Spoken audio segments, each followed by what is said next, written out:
di dalam perumpamaan si bungsu dan si sulung di Lukas 15 ayat 11 sampai 32, kita melihat gambaran ada dua anak yang terhilang, yaitu anak bungsu dan anak sulung. Anak bungsu bersalah kepada bapaknya karena dia mengambil haknya sebelum waktunya. Dia kurang ajar terhadap orang tuanya dan dia mengfoya-foyakan hidupnya, harta miliknya, sampai habis dengan para pelacur.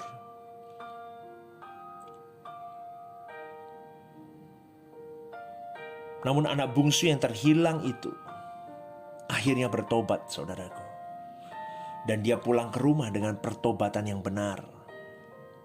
Dia bersedia hidup di dalam ketertundukan, kekuasaan dan dominasi bapaknya di dalam hidupnya.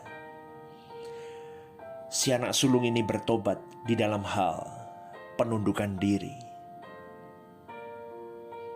Dia belajar untuk submit kepada bapaknya. Tetapi si sulung, ya, dia tidak dikatakan bertobat sampai akhir dari perikop tersebut.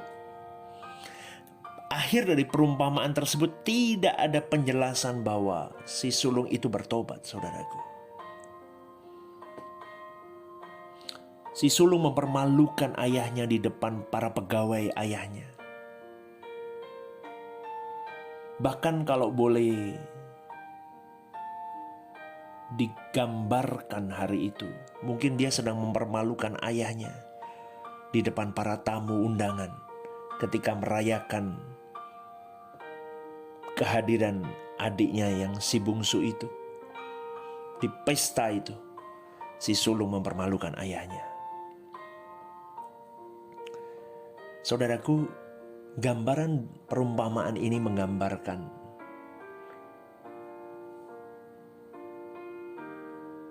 para pribadi-pribadi yang merasa dirinya saleh, rohani, lebih daripada orang lain. Itu digambarkan dari si sulung tersebut. Mereka moralis-moralis yang kelihatannya begitu agung. Tetapi sebetulnya pikiran dan perasaan mereka tidak selaras dengan apa yang Bapa mau.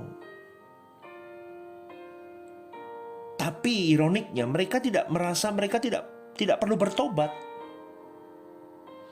Mereka memandang orang lain dengan mata angkuh. Mereka memandang orang lain lebih rendah daripada dia. Dan dia merasa bahwa dirinya adalah orang yang paling benar. Itu adalah sebuah fenomena gereja Kristen hari ini. Saudaraku, itu fenomena gereja Kristen hari ini. Itu yang menjadi kekhawatiran yang harus kita sungguh-sungguh waspadai di dalam kehidupan kita. Di banyak gereja dan keaktifannya di dalam penginjilan, saudaraku. Ada banyak orang Kristen di dalam gereja merasa mereka sudah berstatus sebagai orang bertobat seperti anak bungsu. Padahal mereka belum sampai di level bertobat. Mereka hanya berhenti dari kehidupan lamanya yang melakukan hal-hal jahat. Dan mereka kembali datang ke gereja. Dengan mereka datang ke gereja, mereka merasa nyaman. Mereka merasa diri mereka sudah menjadi anggota kerajaan Allah. Bahkan mereka boleh klaim diri mereka sebagai anak Allah yang sah.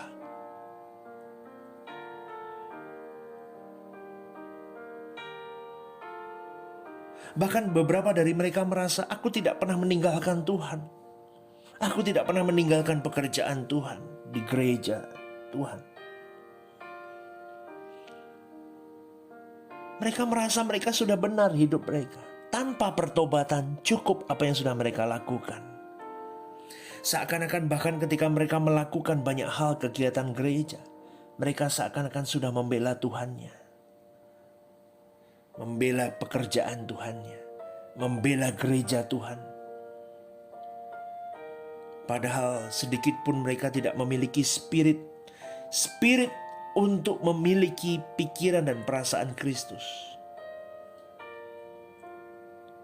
Kalau boleh saya katakan, ini adalah spirit anak sulung. Spirit anak sulung ini berbahaya. Bersama-sama dengan bapaknya, tetapi tidak pernah mengerti pikiran dan perasaan bapaknya. Spirit pemberontak, duri dalam daging, berkomunitas, tetapi dia tidak pernah tunduk dengan apa yang ada. Berkomunitas, tetapi mereka tidak pernah memiliki penundukan diri. Spirit mereka adalah spirit anak sulung. Saudaraku, ingatlah, keadaan-keadaan orang Kristen yang seperti ini memerlukan pertobatan yang radikal.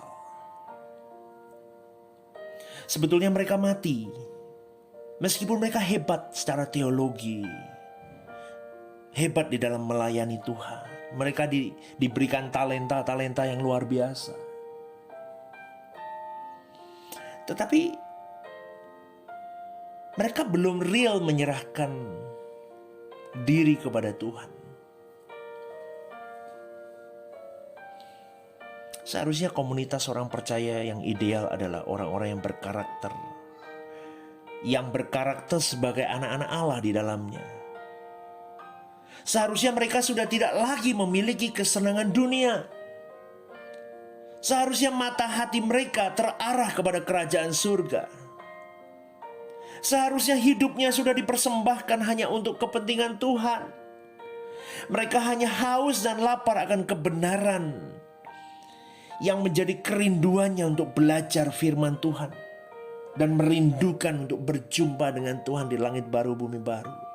Seharusnya itu indikatornya. Bagaimana mungkin mereka bisa memiliki itu semua kalau mereka tidak pernah memiliki penundukan diri yang tepat di mata Allah? Saudaraku, kehidupan kekristenan yang ideal itu memancarkan dua hal. Yang pertama, kesucian Tuhan. Dan yang kedua adalah dimensi kekekalan. Kalau gereja tidak dipenuhi oleh komunitas orang-orang yang berkarakter sebagai anak Allah, maka gereja hanya menjadi kumpulan orang-orang yang beragama saja. Stop di dalam beragama saja, tetapi mereka tidak pernah mengalami Tuhan.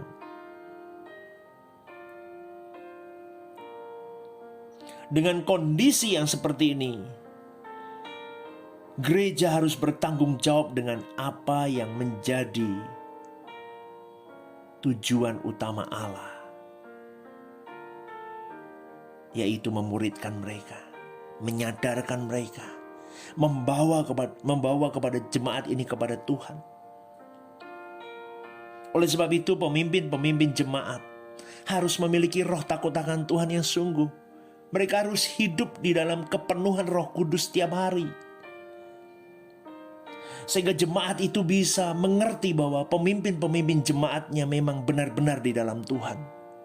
Dan setiap hal yang mereka lakukan adalah memang tuntunan dari Tuhan. Sehingga tidak ada manipulasi di dalam gereja. Itu sesat, saudaraku. Dan itu memanipulatif para jemaat. Kita harus periksa diri kita secara jujur. Sebagai individu, sebagai bagian dari komunitas gereja Tuhan. Jika dirimu dan diriku memiliki spirit-spirit yang tidak tepat di mata Allah, yang terutama pemberontakan, saudaraku, itu banyak sekali di gereja-gereja. Spirit of Lucifer, spirit anak sulung, wah itu mengerikan sekali. Ayo kita mulai. Kita tidak boleh takut untuk mengakui dan ayo bertobatlah, saudaraku. Saya pun sama. Saya harus memeriksa diri saya hari demi hari. Jangan sampai spirit yang tidak tepat di mata Bapa itu masuk dalam hidup saya. Sebab kalau keadaan salah tersebut berlangsung berlarut-larut, saudaraku, akan ada titik tertentu yang tidak bisa diperbaiki lagi. Kita tidak bisa kembali dan sudah rusak hidup kita.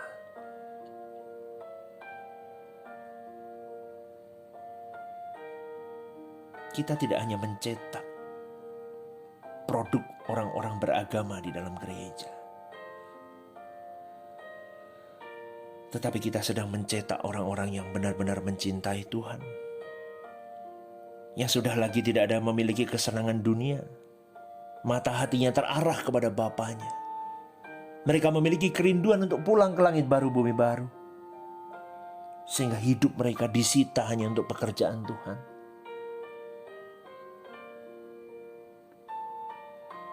Orang-orang setia yang harus kita cetak di dalam komunitas kita beragama, bergereja. Orang yang setia kepada Tuhan adalah orang-orang yang sedia untuk hidup suci. Aku tinggalkan semua kesenangan dunia, Bapakku. Aku mau bela pekerjaan Tuhan dengan segenap hidupku. Saudaraku, adakah itu engkau? Adakah itu saya? Mari kita renungkan. Mari kita bergegas mengambil bagian menjadi pribadi-pribadi yang sungguh-sungguh menyenangkan hati Bapa kita. Sola Gracia, saudaraku. Tuhan Yesus memberkati. Haleluya.